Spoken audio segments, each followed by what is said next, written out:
भारत की सेकुलरिज्म के पर चर्चा अगर करनी है तो मैं बहुत जिम्मेवारी के साथ आज और गंभीरता से बात करना चाहता हूं। भारत का सेकुलरिज्म इसलिए नहीं है कि संविधान के अंदर वो शब्द जोड़ दिया गया है। भारत हजारों साल से सर्वपंथ समभाव इस तत्वज्ञान से जुड़ा हुआ है।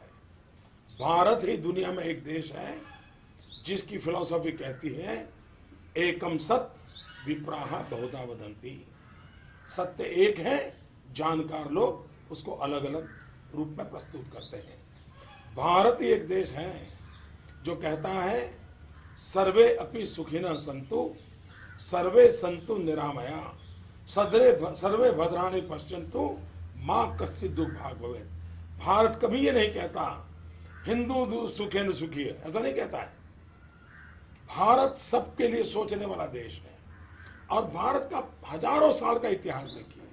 हिंदुस्तान ने कभी तलवार लेकर के कभी दुनिया के विचार पर, संप्रदाय पर, समाज पे हमला नहीं बोला है। विस्तारवाद ये भारत के ब्लड में नहीं है। उस भारत को बिन सांप्रदायिक सिखाने की कोशिश है न हमें करनी चाहिए न किसी और ने करनी चाहिए। जो लोग भारत की बिन सांप्रदायिकता के नाम पर कल बयानबाजी की है, मैं उन फारूक साहब से पूछना चाहता हूं, भारत की बिन सांप्रदायिकता के ताकत इतनी जोरदार है और ये हमारी रगों में है, सिर्फ संविधान में नहीं, हमारी रगों में है। हम सर्वसमावेशक हैं।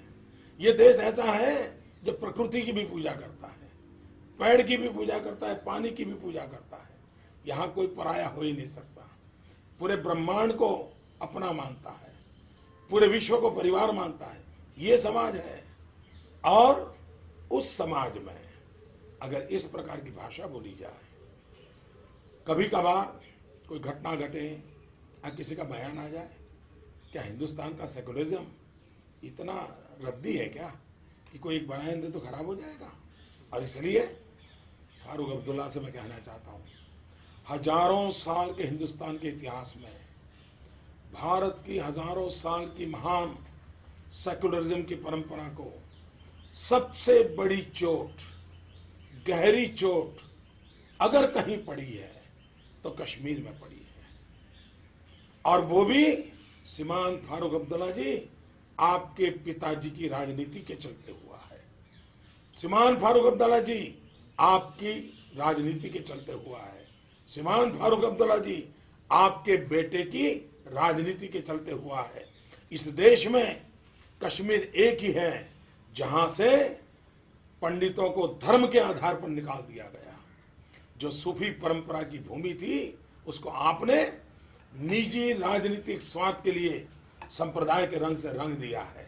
और इसलिए आप कोई बयान करने वालों को, मोदी को वोट देने वालों को दरिया में डुबोने की बात करते हो, पहले आपके पिताजी, आपका बेटा कश्मीर की राजनीति को सारी दुनिया में कौमी रंग देने का पाप कश्मीर की धरती पर आपने किया है। कश्मीर ये सूफी परंपरा की धरती है। कश्मीर ये सर्वसमावेश की धरती थी, उसको ये दाग लगाने का काम आपने किया है। आपको शोभा नहीं देता है इस प्रकार की बयानबाजी। और अगर डूबना है तो किसने डूबना चाहिए? जरा दर्पण में अपना चेहरा देख लो। आपके पिताजी का चेहरा दर्पण के सामने खड़ा कर करके ये सवाल पूछो कि कश्मीर के पंडितों को वहां से खदेड़ देने वाले लोग किस मुंह से देश को बिन सांप्रदायिकता के उपदेश दे रहे हैं? उनके मुंह में शोभा नहीं देता है। हम चुप हैं, इसका मतलब ये नहीं है कि जो चाहे वो भारत की हजारों साल की महान सांस्कृतिक विरासत को आए दिन चोट पहुंचाते रहे। ये शोभा नहीं देता है हमको। हम आज भी हमारे संस्कारों के कारण, हमारे ब्लड के कारण, राजनीति के कारण नहीं, राष्ट्रभक्ति के कारण कहते हैं भारत सर्वपंथ समभाव का मार्ग ही भारत के लिए श्रेष्ठ मार्ग है। वोट बैंक की राजनीति नहीं, विकास की राजनीति ही भारत के लिए श्रेष्ठ है। ये हमारा कमिटमेंट है, सबका साथ सबका विकास। और हम उसी मंत्र पर चलेंगे। फारूक अब्दुल्ला साहब जैसे कितने ही लोग अनाप शनाप बातें करें, इससे गाड़ी डिरेल होने वाली नहीं है। देश उच्च मूल्यों पर चला है, जय जगत का मंत्र लेकर के चला है। वसुधैव कुटुंबकम का लक्ष्य चला है, कुर्वन्तो विश्व मारियम का मंत्र लेके चला है, उससे कभी डिगने वाला नहीं है।